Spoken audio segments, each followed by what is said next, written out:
Aleluya, ndabashuhuje mu izina ry'umwami wacu Yesu Kristo, amahoro y'Imana nabane namwe. Uyu ni wa mwanya mwiza w'ikiganiro umurimo w'Imana.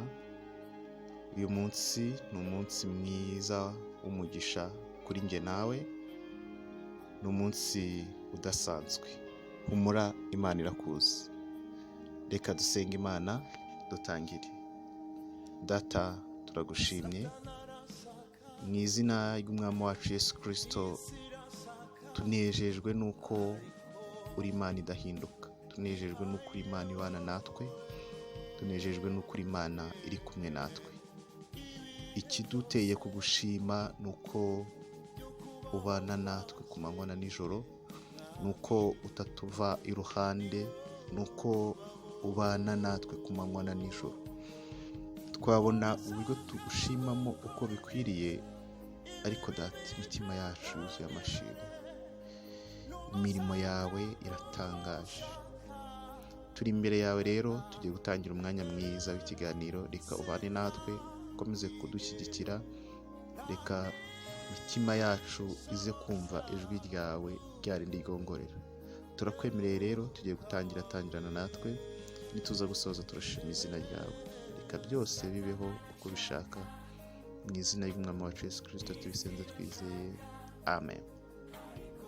Bene data rero, uyu ni umunsi mwiza w'umunezero, ni umunsi tugiye kongera kwibukiranya ko Imana iri kumwe natwe. Ni umunsi kandi buri umwe wese ngira ngo aze kumva Imana iganira nawe mu mutima wiwe. Uyu munsi nje kukubwira ko Imana irakuzi. Humura, Imana irakuzi. Uyu munsi ni umunsi ku buzima bwawe udasanzwe, ni umunsi utandukanye n'indi minsi yose wabonye, kuko wabyutse biremera kandi wumva uhumeka umwuka w'abazima. Ni ibintu bidasanzwe. Iyi tariki ntizongera kugaruka mu buzima bwawe, kuko uzabona ayandi matariki nk'aya ngaya ndetse ukwezi nk'uku nguku, ariko ntabwo uzongera kubona umwaka nk'uyu nguyu. Bivuze ngo uyu ni umunsi Imana yaguhaye, ni umunsi Imana yakugiriyeho umugisha. Ndagira ngo uzajye unezererwa umunsi wose nk'umunsi udasanzwe. Humura, Imana irakuzi. Bene data, rimwe na rimwe tujya duhura n'ibintu bikomeye bigatuma hari dutekereza ko Imana itatuzi cyangwa yadutaye. Ndagira ngo uyu munsi uze kubona Imana mu buzima bwawe bwa buri munsi, isaha ku yindi, umunota ku wundi, isegonda ku isegonda. Ujye wumva ko Imana iri kumwe nawe, haba uri mu byiza ndetse haba uri no mu bibazo. Tugiye kuganira cyane. Rimwe na rimwe abantu barakubwira ngo Imana iraje igutabare, ariko uyu munsi ndaje kukubwira ko ikibazo cyawe, ibibazo duhura nabyo, rimwe na rimwe ari inzira nziza itugeza ku migisha yacu. Singiye kukubwira ngo dusenge kugira ngo ibibazo bize, ahubwo ngiye kukubwira ngo burya ibyo unyuramo byose Imana irabizi, kandi niyo nzira nziza ikugeza ku migisha yawe. Ijambo ry'Imana ryabivuze neza, riravuga ngo ntabaza ndagutabara, nkwereke ibikomeye biri imbere yawe utabasha kumenya. Mbese ubundi umuntu atabaza ameze ate? Uko byagenda kose umuntu atabaza kuko ari mu bibazo. Iyo umuntu afite ikibazo nibwo aba akeneye ubutabazi. Iyo dusomye ijambo ry'Imana, abantu bagiye baba intwari dufatiraho urugero, bagiye banyura mu bintu bikomeye cyane, rimwe na rimwe bakabwira Imana, bakabaza Imana impamvu yabihishe. Umunsi umwe Dawidi ari guhigwa na Sawuli, yatekereje ko ahari Imana yamubwiye bitazasohora, ndetse abona hari n'ibyiwe birangiye, ariko Imana yari ibizi ko hari umunsi azima ingoma ndetse akayitambira, umwitero ukabona, n'abantu bakabona yuko ahari umwami atakiri umwami kuko yisuzuguye imbere y'abagaragu. Ikindi gihe Yozefu bene se bamugurisha muri Egiputa yumvaga ko ahari ibyiwe birangiye, yabonaga nta cyerekezo cy'ubuzima, avuga ati ubwo abavandimwe batangiriye imbabazi, aba banguze bo ntibazangirira imbabazi. Ariko iyo aza gutekereza neza yuko ibyago arimo ariyo nzira nziza yo kumugeza ku gisubizo n'imigisha Imana yamuteguriye, ahari ari butuze umutima agashima Imana, akavuga ngo Mana ndagushimye ko ndi amahoro.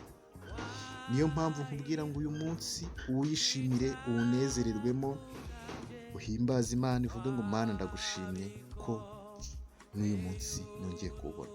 Ikintu cya mbere, kuba uri muzima byonyine birahagije ko ibyo Imana yaguteguriye byose ibikugezeho.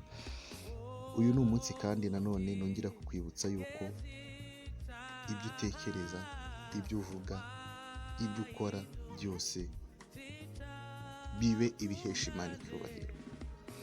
Buri munsi mpora nsaba umuntu uwo ari we wese, aho uri hose ni umwanya mwiza wo kuvuga Imana, wo kuyikorera. Ibyo ukora byose ni umwanya mwiza wo gukorera Imana, wo kuyihamya aho uri hose. Mu kazi kawe niwo mwanya mwiza wo guhamya Imana. Ushobora kuba nta n'akazi ufite, ariko niwo mwanya mwiza wo guhamya Imana no kuyivuga. Mbese utekereza ko Imana itakuzi? Utekereza ko ibyo ucamo utabizi? Buri kintu cyose kibaho mu buzima bwawe Imana irakizi, kandi hari impamvu yacyo. Igihe kimwe abigishwa bari kumwe na Yesu bahuye n'impumyi, barangije baramubaza bati se mwigisha tubwire, uyu nguyu ko yavutse ari impumyi, mbese ni icyaha cy'iwabo cyangwa ni icye bwite? Yesu arababwira ngo hoya, ntabwo ari icyaha cy'iwabo, si n'icye bwite, ahubwo ni ukugira ngo imirimo y'Imana igaragarire muri we. Mbese ujya wemerera ko imirimo y'Imana igaragarira muri wowe? Iyo umuntu ahuye n'ibibazo, uburwayi, ibigeragezo, ubukene, atekereza ko ahari Imana itamuzi, Imana yamutaye, rimwe ntabwo ajya abasha gukurura ubwiza bw'Imana, kuko Imana atayibona nk'igisubizo, ahubwo yumva imuri kure.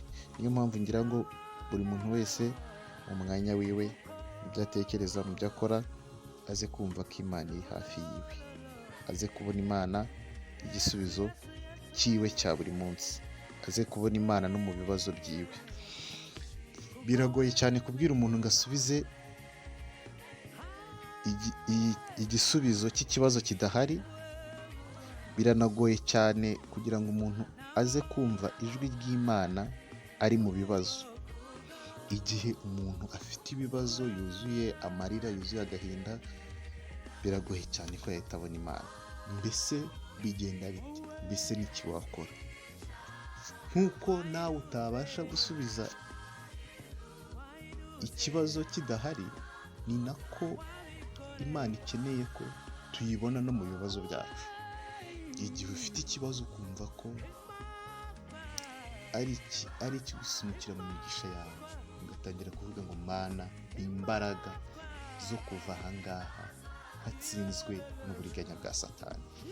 Icyo ni cyo nsaba buri muntu wese, kugira ngo aze kumva Imana mu buzima bwe,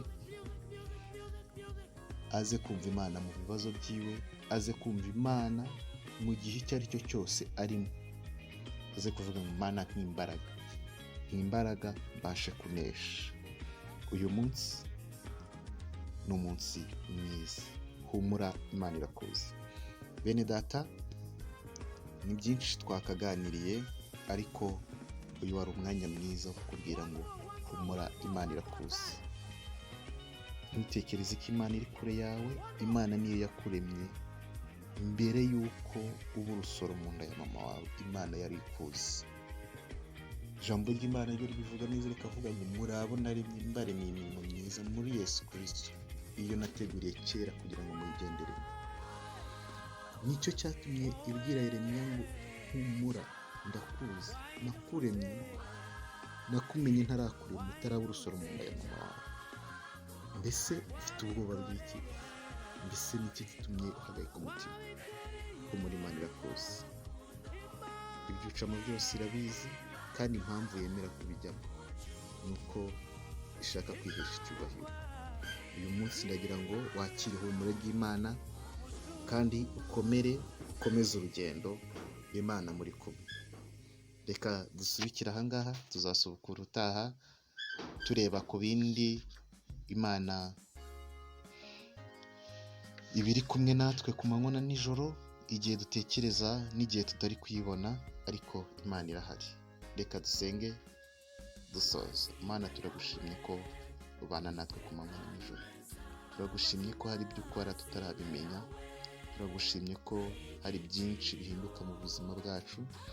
Turagushimye ko n'igihe tutakubona wowe uba uhari, n'igihe twagutereye icyizere wowe uba uhari. Ariko uyu munsi ndasabira buri umwe wese wo kuri iki kiganiro kugira ngo umuhe imbaraga, umwongerere ku kwizera, kugira ngo ntaba ari twebwe, ahubwo izina ryawe rihabwe icyubahiro. Umuntu uwo ari we wese akubone nk'igisubizo cyiwe. Turakwemereye rero, fasha buri umwe wese, gendane na buri umwe wese uko umuntu agukeneye akubona. Data, ushobora kuvugana n'abantu ibirenze cyane ibyo tuganiriye ahangaha, kuko uri Imana ikiza imitima yabo. Turabizi neza yuko mbere yuko tugira icyo tuvuga uba warangije kubimenya. Niyo mpamvu twatuje akanwa kacu tuvuga ngo bongerere imbaraga, bahe urukundo, bahe ubushobozi. Data, reka wongere ureme ibintu bishya mu buzima bwabo, wongere babone gukomera kwawe n'icyubahiro cyawe. Turakwemereye rero, reka ibyo ushaka kandi ushima